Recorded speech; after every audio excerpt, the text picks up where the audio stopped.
Maharashtra bulletin, आपला महाराष्ट्र, आपली बातमी. नाशिकच्या तपोवन परिसरातील प्रस्तावित वृक्षतोडीच्या मुद्द्यावरून आता वातावरण चांगलेच तापले असून महाराष्ट्र नवनिर्माण सेनेचे नेते अमित ठाकरे यांनी नाशिकच्या महापौर हिमगौरी आडके यांची भेट घेत वृक्षतोडीला विरोध दर्शवलाय. उच्च न्यायालयाचे आदेश असताना झाडांना हात का लावला जात आहे असा सवाल त्यांनी यावेळी उपस्थित केला. तसेच समन्वय समितीच्या माध्यमातून चर्चा करून निर्णय घ्यावा अशी भूमिकाही त्यांनी मांडली. तपोवन परिसरातील झाडे तोडण्याच्या प्रस्तावाविरोधात नागरिकांनी काढलेल्या मोर्चात अमित ठाकरे सहभागी झाले होते. त्यानंतर त्यांनी महापौरांची भेट घेत झाडांबाबत निर्णय घेताना पर्यावरणाचा विचार करण्याची गरज व्यक्त केली. नाशिकची इकोसिस्टीम बिघडू नये यासाठी प्रयत्न करायला हवेत आणि तोपर्यंत शहरातील एकही झाड कापू नये अशी मागणी त्यांनी यावेळी केली. आमची मागणी ही आहे की आम्ही हायकोर्ट सुप्रीम कोर्टाचे ऑर्डर्स दाखवतो की तुम्ही का झाडं नाही कापली पाहिजेत, तुम्हाला का कापायचे ही आम्हाला ऐकायचे. त्याच्यामुळे जी समिती फॉर्म नव्हती होत ती आता महापौरांनी अग्री केलं की समिती फॉर्म होते. त्याच्यात एक 10-11 नावं येत आहेत. त्याच्यात मी पण जाणार आहे त्या बैठकीला. त्याच्यामुळे मला पण ऐकून घ्यायचं आहे, पण हा विषय ह्यांचा नाही आहे, तुमचा नाही आहे, तर आपल्या सगळ्यांचा आहे. मला वाटतं महापौरांचा आहे पण आहे, पण ते या शहराचे सदस्य त्या राज्यात राहतात. त्याच्यामुळे आपण सगळ्यांच्या भल्यासाठी बोलतोय की झाडं नका कापू. याच्यात काही गैर नाही आहे. खूप गंभीर आणि खूप प्रामाणिकपणे या सगळ्यांनी मुद्दे मांडलेत आणि मला वाटतं की याची उत्तरं मिळाली पाहिजेत. आयुक्तांना मी खरं तर आज भेटायला आले.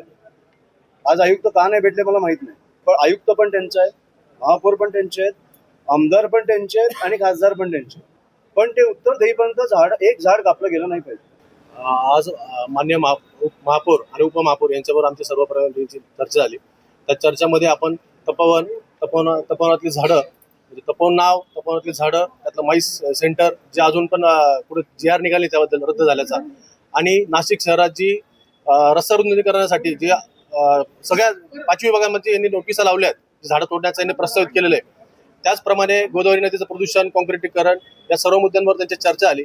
मागे पण आम्ही एकदा आयुक्त मॅडम आणि महापौर मॅडम यांच्यावर चर्चा केली होती. त्यावेळेस महापौर मॅडम पण बोलले होते की आम्ही समन्वय साधण्यासाठी प्रशासन, म्हणजे राज्य शासन आणि पर्यावरणप्रेमी नाशिककर यांच्यामध्ये आम्ही समन्वय साधू. तो समन्वय अजून कुठं घडलेला नाहीये. त्या अनुषंगाने हा मोर्चा होता. या मोर्चामध्ये त्यांनी आता आम्हाला परत एकदा आश्वासन दिलं की तुम्ही एक समन्वय समिती बनवू, आपण पर्यावरणप्रेमीची 10-12 नावं असतील आणि काही प्रशासनाचं नावं असतील. त्या अनुषंगाने आज संध्याकाळपर्यंत आम्ही ते नावं द्यायचे आहेत आणि पुढच्या 2-3 दिवसात सोमवार मंगळवारी ती प्रशासन आणि पर्यावरणप्रेमी यांची एक समन्वय मिटिंग करणार आहेत. आणि त्या मिटिंगमध्ये जी प्रस्तावित वृक्षतोड आहे किंवा तपोवनाचा जो विषय माई सेंटर आहे या सर्वांवर चर्चा करायची.